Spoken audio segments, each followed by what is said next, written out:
किष्किंधा कांड श्लोक। सभी भाइयों को राम राम।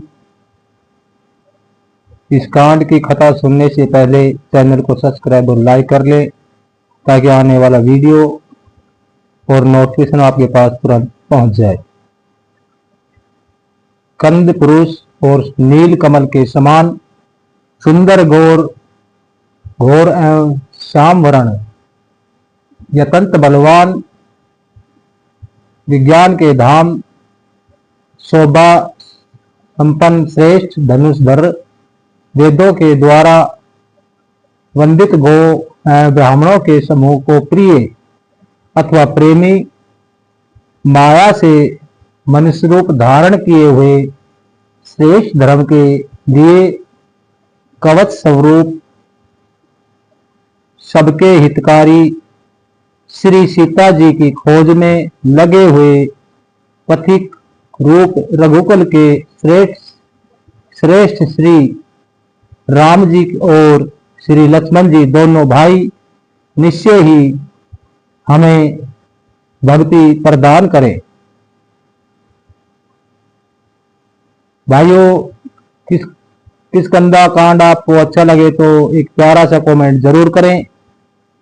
वे सुकृति पुण्य आत्मा पुरुष धन्य है जो वेद रूपी समुद्र के मथने से उत्पन्न हुए कली युग के मल को सर्वथा नष्ट कर देने वाले अविनाशी श्री भगवान श्री शंभु के सुंदर एवं श्रेष्ठ मुख रूपी चंद्रमा में सदा शोभ्यमान जन्म मरण रूपी रोग के औषध सबको सुख देने वाले और श्री जानकी के जीवन रूप श्री राम स्वरूपी अमृत का निरंतर पान करते रहे।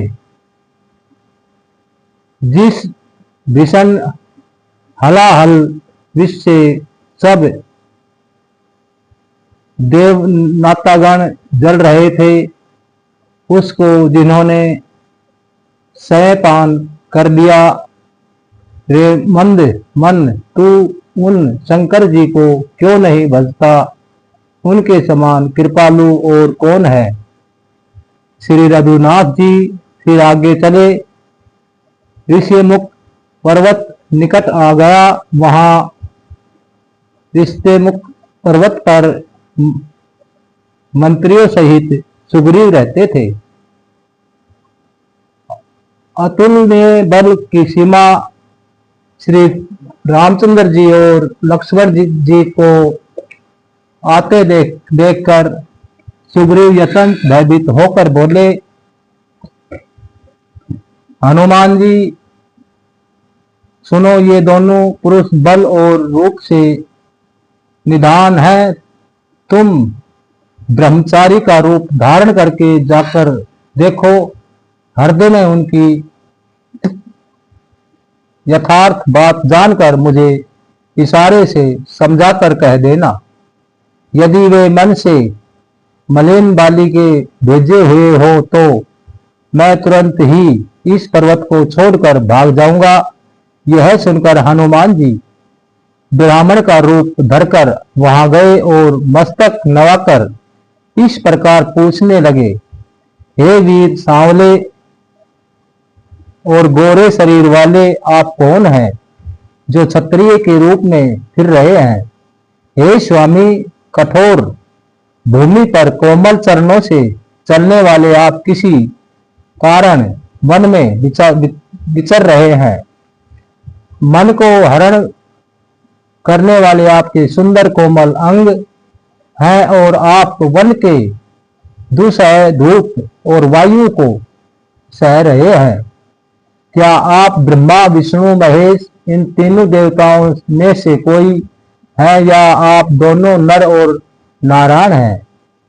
अथवा आप जगत के मूल कारण और संपूर्ण लोकों के स्वामी स्वयं भगवान हैं, जिन्होंने लोगों को भवसागर से पार उतारने तथा पृथ्वी पर भार नष्ट करने के लिए मनुष्य रूप से में अवतार दिया है।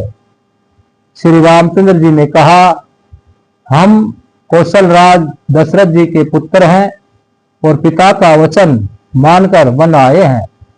हमारे राम लक्ष्मण नाम है, हम दोनों भाई हैं। हमारे साथ सुंदर सुकुमारी स्त्री थी। यहाँ वन में राक्षस ने मेरी पत्नी जानकी को हर लिया है।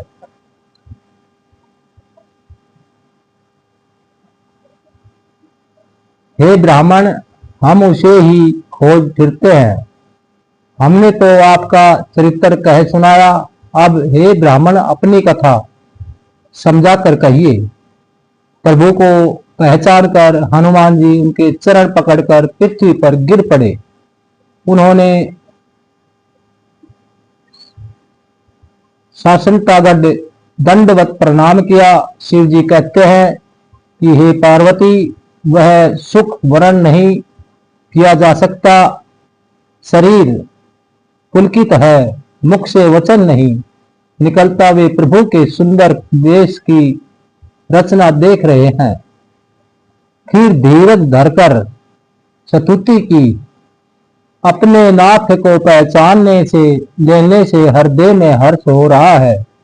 फिर हनुमान जी ने कहा कि हे स्वामी, मैंने जो कुछ पूछा वह मेरा पूछना तो अन्य था। वर्षों के बाद आपको देखा, वह भी तपस्वी के वेश में, और मेरी वानरी बुद्धि, इसमें तो आपको पहचानना न सका और अपनी परिस्थिति के अनुसार मैंने आपसे पूछा, परंतु आप मनुष्य की तरह कैसे पूछ रहे हैं? मैं तो आपकी माया के वश फिरता हूं, इसी से मैंने अपने स्वामी आपको नहीं पहचाना।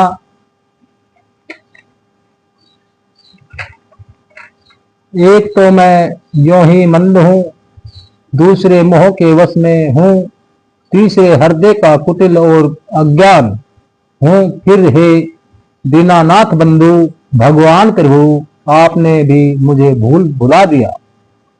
हे नाथ, यद्यपि मुझ में बहुत से अवगुण हैं, तथापि सेवक स्वामी की विस्मृति में न पड़े, आप उसमें न भूल जाए। हे नाथ, जीवन आपकी माया से मोहित है, वह आप ही की कृपा से निरंतर पा सकता है। उस पर हे रघुवीर, मैं आपकी दुहाई शपथ करके कहता हूं कि मैं भजन साधना कुछ नहीं जानता। सेवक स्वामी के और पुत्र माता के भरोसे निश्चित रहता है। प्रभु को सेवक का पालन पोषण करते ही बनता है, करना ही पड़ता है। ऐसा कहकर हनुमान जी अकुल्ला कर प्रभु के चरणों पर गिर पड़े। उन्होंने अपना असली शरीर प्रकट किया। उनके हृदय में प्रेम छा गया। तब श्री रघुनाथ जी ने उन्हें उठकर हृदय से लगा लिया और अपने नेत्रों से जल से सींचकर शीतल किया। फिर कहा, हे कपि सुनो, मन में गलानी मत मानना, मन छोटा न करना। तुम मुझे लक्ष्मण से भी दूने प्रिय हो। सब कोई मुझे समदर्शी कहते हैं। मेरे लिए न कोई प्रिय है न अप्रिय, पर मुझको सेवक प्रिय है, क्योंकि वह अन्य गति होता है। मुझे छोड़कर उसको कोई दूसरा सहारा नहीं होता।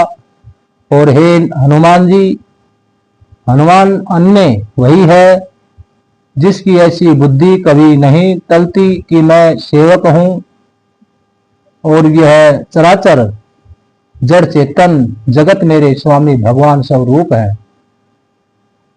स्वामी को अनुकूल प्रसन्न देखकर पवन कुमार हनुमान जी के हृदय में हर्ष छा गया और उनके सब दुख जाते रहे। उन्होंने कहा कि हे नाथ, इस पर्वत पर वानर राज सुग्रीव का रहता है। वह आपका दास है। हे नाथ, उसे मित्रता कीजिए और उससे दीन जानकर निर्भय कर दीजिए। वह सीता जी की खोज करवाएगा और जहां तहां करोड़ों वानरों को भेजेगा। सुग्रीव चरणों में मस्तक नवाकर इस प्रकार सब बातें समझाकर हनुमान जी ने श्री राम लक्ष्मण दोनों जनों को पीठ पर चढ़ा लिया। जब सुग्रीव ने श्री रामचंद्र जी को देखा तो अपने जन्म को यतंत धन्य समझा। सुग्रीव चरणों में मस्तक नवाकर आदर सहित मिले। श्री रघुनाथ जी भी छोटे भाई सहित उनसे गले लगाकर मिले। सुग्रीव मन में इस प्रकार सोच रहे हैं कि वे विधाता क्या ये मुझसे प्रीति करेंगे। तब हनुमान जी दोनों की सब कथा सुनकर अग्नि को साक्षी देखकर परस्पर दृढ़ करके प्रीति जोड़ दी, अर्थात अग्नि की साक्षी देखकर प्रतिज्ञा पूर्वक उनकी मित्रता करवा दी। दोनों ने हृदय से प्रीति की कुछ भी अंतर नहीं रख रखा। तब लक्ष्मण जी ने श्री रामचंद्र जी का सारा इतिहास कहा। सुग्रीव नेत्रों में जल भरकर कहा, हे नाथ, मिथिलेश कुमारी जानकी जी मिल जाएगी।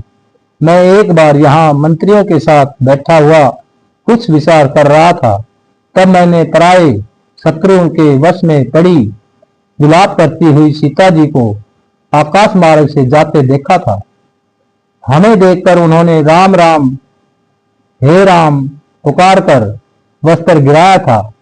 श्री राम जी ने उसे मांग, तब सुग्रीव ने तुरंत ही दे दिया। वस्त्र को हृदय से लगाकर राम जी ने बहुत ही सोच किया।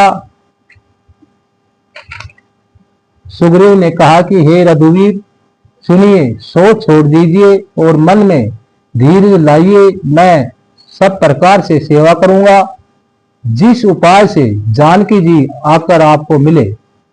कृपा के समुद्र और बल की सीमा श्री रामचंद्र जी सखा सुग्रीव के वचन सुनकर हर्षित हुए और बोले कि हे सुग्रीव, मुझे बताओ तुम वन में किस कारण रहते हो। सुग्रीव ने कहा कि हे नाथ, बाली और मैं दो भाई हैं। हम दोनों में ऐसी प्रीति थी कि वर्ण नहीं किया जा सकती। हे प्रभु, मैं दानव का एक पुत्र था, उसका नाम मायवी था। एक बार वह हमारे गांव में आया। उसने आधी रात को नगर के फाटक पर आकर पुकारा, ललकारा। बाली शत्रु के बल ललकार कर को कहा, सह नहीं सकता, वह दौड़े। उसे देखकर मायवी भागा। मैं भी भाई के संग लगा चला गया। वह मायावी एक पर्वत की गुफा में जा घुसा। तब बाली ने मुझे समझाकर कहा, तुम एक पखवाड़े 15 दिन तक मेरी बाट देखना। यदि मैं उतने दिनों में न आऊं तो जान लेना कि मैं मारा गया। एक खरारी में वहां महीने भर तक रहा। वहां उस गुफा में से रक्त की बड़ी भारी धारा निकली। तब मैंने समझा कि उसने बाली को मार डाला, अब आकर मुझे मारेगा। इसलिए मैं वहां गुफा के द्वार पर एक शिला लगाकर भाग आया। मंत्रियों ने नगर को बिना स्वामी राजा का देखा तो मुझको जबरदस्ती राज्य से दे दिया। बाली उसे मारकर घर आया। मुझे राज सिंहासन पर देखकर उसने जी में भेद बढ़ाया, बहुत ही विरोध माना। उसने समझा कि यह राज्य के लोभ से ही गुफा के द्वार पर शिला दे आया था, जिससे मैं बाहर न निकल सकूं और यहां आकर राजा बन बैठा। उसने मुझे शत्रु के समान बहुत अधिक मारा और मेरा सरस्य तथा मेरी स्त्री को भी छीन लिया। हे कृपालु रघुवीर, मैं उसके भय से समस्त लोकों में बेहाल होकर फिरता रहा। वह सांप के कारण वहां यहाँ नहीं आता तो भी मैं मन में भयभीत रहता हूँ। सेवक का दुख सुनकर दिनों पर दया करने वाले श्री रघुनाथ जी दोनों विशाल भुजाएं पकड़ उठी। उन्होंने कहा कि हे सुग्रीव, सुनो, मैं एक बाण से बाली को मार डालूंगा। बाण और रुद्र की शरण में जाने पर भी उसके प्राण न बचेंगे। जो लोग मित्र के दुख से दुखी नहीं होते, उन्हें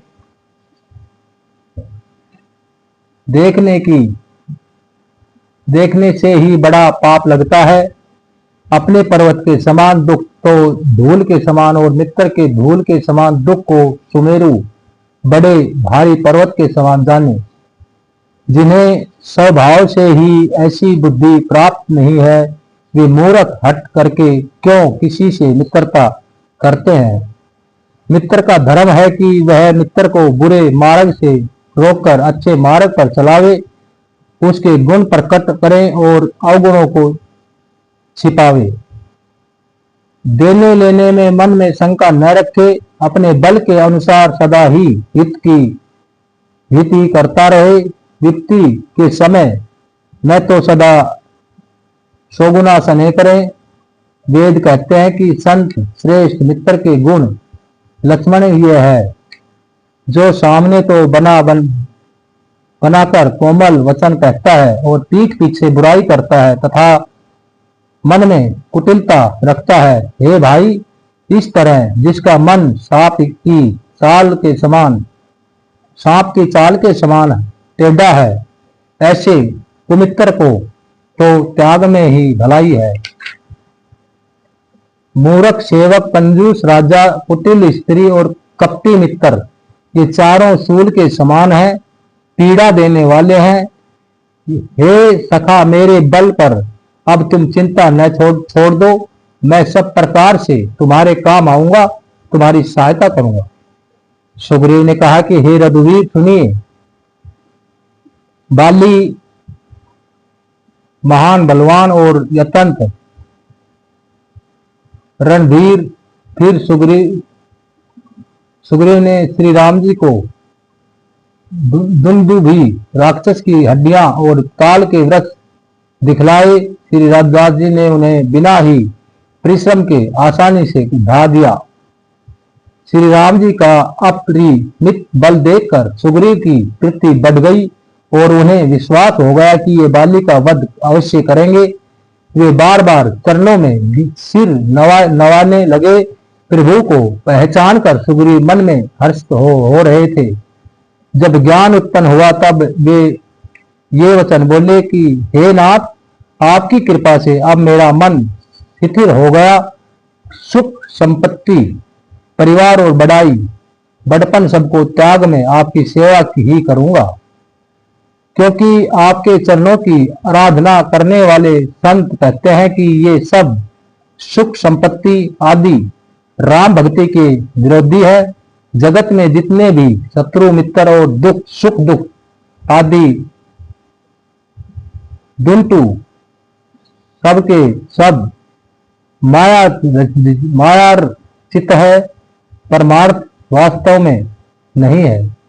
हे श्री राम जी, बाली तो मेरा परम हितकारी है, जिसकी कृपा से शोक का नाश करने वाले आप हैं मुझे मिले हैं, और जिसके साथ अब सपन में भी लड़ाई हो तो जागने पर उसे समझाकर मन में संकोच होगा कि सपन में भी मैं उसे क्यों लड़ा। हे प्रभु, अब तो इस प्रकार कृपा कीजिए कि छोड़कर दिन रात मैं आपका भजन ही करूं। सुग्रीव की वैराग्य युक्त वाणी सुनकर उसके क्षणिक वैराग्य को देखकर हाथ में धनुष धारण करने वाले श्री राम जी मुस्कुराकर बोले, तुमने जो कुछ कहा वह सभी सत्य है, परंतु हे सखा, मेरा वचन मिथ्या नहीं होता, अर्थात बाली मारा जाएगा और तुम्हें राज्य मिलेगा। काकुभू चुंडी जी कहते हैं कि हे पक्षियों के राजा, गरुड़ नट मदारी को बंदर की तरह श्री राम जी को सबको नचाते हैं। वेद ऐसा कहते हैं। तदंतर सुग्रीव को साथ लेकर और हाथों में धनुष बाण धारण करके श्री रघुनाथ जी चले। तब श्री रघुनाथ जी सुग्रीव को बाली के पास भेजा। वह श्री राम जी का बल पाकर बाली के निकट जाकर गरजा। बाली सुनते ही क्रोध में भरकर वेग से दौड़ा। उसकी स्त्री तारा ने चरण पकड़कर उसे समझाया कि हे नाथ सुनिए, सुग्रीव जिनसे मिले हैं वे दोनों भाई तेज और बल की सीमा है। वे कौशल्याधीश दशरथ जी के पुत्र राम और लक्ष्मण संग्राम में काल को भी जीत सकते हैं। बाली ने कहा कि हे भीरू द्रपोक प्रिय सुनो, श्री रघुनाथ जी समदर्शी हैं। जो कदाचित वे मुझे मारेंगे ही तो मैं सनाथ हो जाऊंगा, परम पद पा जाऊंगा। ऐसा कहकर वह महान अभिमानी बाली सुग्रीव को तिनके के समान जानकर चला। दोनों भिड़ गए। बाली ने सुग्रीव को बहुत धमकाया और गुस्सा मारकर बड़े जोर से गरजा। तब सुग्रीव व्याकुल होकर भागा। गुस्से की चोट उसे वज्र के समान लगी। सुग्रीव ने आकर कहा, हे कृपालु रघुवीर, मैंने आपसे पहले ही कहा था कि बाली मेरा भाई नहीं काल है।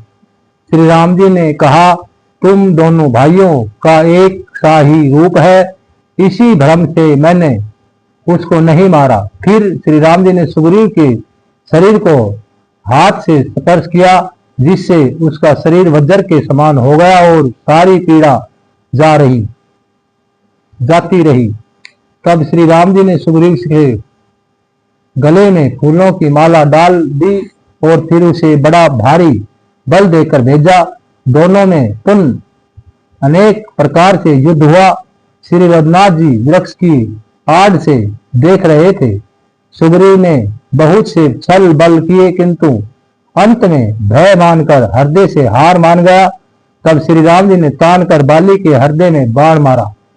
बाण के लगते ही बाली व्याकुल होकर पृथ्वी पर गिर पड़ा, किंतु प्रभु श्री रामचंद्र जी को आगे देखकर वह फिर उठ बैठा। भगवान का श्याम शरीर है, सिर पर जटा बनाए हैं, लाल नेत्र है, बाण दिए हैं और धनुष चढ़ाए हैं। बाली ने बार बार भगवान की ओर देख चित्त को उनके चरणों में लगा दिया। प्रभु को पहचान कर उसने अपना जन्म सफल माना। उसके हृदय में प्रीति थी, पर मुख में कठोर वचन थे। वह श्री राम जी की ओर देखकर बोला कि हे गोसाई, आपने धर्म की रक्षा के लिए अवतार लिया है और मुझे वह दाई ही तरह छिपकर मारा है। मैं वैरी और सुग्रीव प्यारा। हे नाथ, किस दोष से आपने मुझे मारा है? श्री रामचंद्र जी ने कहा कि हे मूर्ख सुन, छोटे भाई की स्त्री बहन, पुत्री की स्त्री को कन्या, ये चारों समान है। इनको जो कोई बुरी दृष्टि से देखता है उसे मारने में कुछ भी पाप नहीं होता। हे मूढ़, तुझे यतंत अभिमान है। तूने अपनी स्त्री की सीख पर भी ध्यान नहीं दिया। सुग्रीव को मेरी भुजाओं के बल पर का आश्रित जानकर भी, अरे अधम अभिमानी, तूने उसको मारना चाहा। बाली ने कहा कि हे श्री राम जी सुनिए, स्वामी आप से मेरी चतुराई नहीं चल सकती। हे प्रभु, अंत काल में आपकी गति शरण पाकर मैं अभी भी पापी ही रहा। बाली की यतंत कोमल वाणी सुनकर श्री रामचंद्र ने उसके सिर को अपने हाथ से स्पर्श किया और कहा, मैं तुम्हारे शरीर को अचल कर दूं, तुम प्राणों को रखो। बाली ने कहा, हे कृपानिधि सुनिए, मुनिगण जन्म जन्म में, प्रत्येक जन्म में अनेकों प्रकार का साधन करते रहते हैं, फिर भी अंत काल में उन्हें राम नहीं कहा जाता। उनके मुख से राम नाम नहीं निकलता। जिनके नाम के बल से शंकर जी काशी में सबको समान रूप से अविनाशी गति मुक्ति देते हैं, वह श्री राम जी स्वयं मेरे नेत्रों के सामने आ गए हैं। हे प्रभु, ऐसा संयोग क्या फिर कभी बन पड़ेगा? सृष्टियां नेति नेति कहकर निरंतर जिनका गुणगान करती रहती है तथा प्राण और मन को जीत कर इंद्रियों को विषयों के रस से सर्वथा नीरस बनाकर मुनिगण ध्यान में मन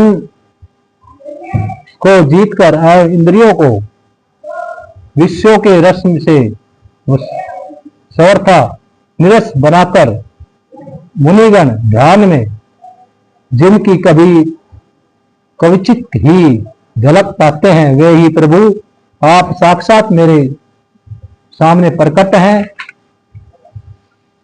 आपने मुझे यतंत अभिमानवश जानकर यह कहा कि तुम शरीर रख लो, परंतु ऐसा मूर्ख कौन होगा जो हठ पूर्वक कल्प वृक्ष को काटकर उससे बबूर के बाढ़ लगाएगा, अर्थात पूर्ण काम बना देने वाले आपको छोड़कर आपसे इस नश्वर शरीर की रक्षा चाहेगा। हे नाथ, अब मुझ पर दया दृष्टि कीजिए और मैं जो वर मांगू उसे दीजिए। मैं कर्मवश जिस योनि में जन्म लूं वही श्री राम जी आपके चरणों में प्रेम करूं। हे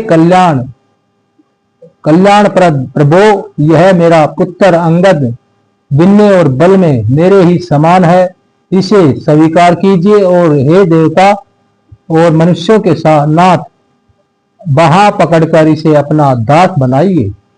श्री रामचंद्र जी के चरणों में दृढ़ प्रति के बल के शरीर कैसे वैसे ही आसानी से त्याग दिए, जैसे हाथी अपने गले से फूलों की माला का गिरना न जाने।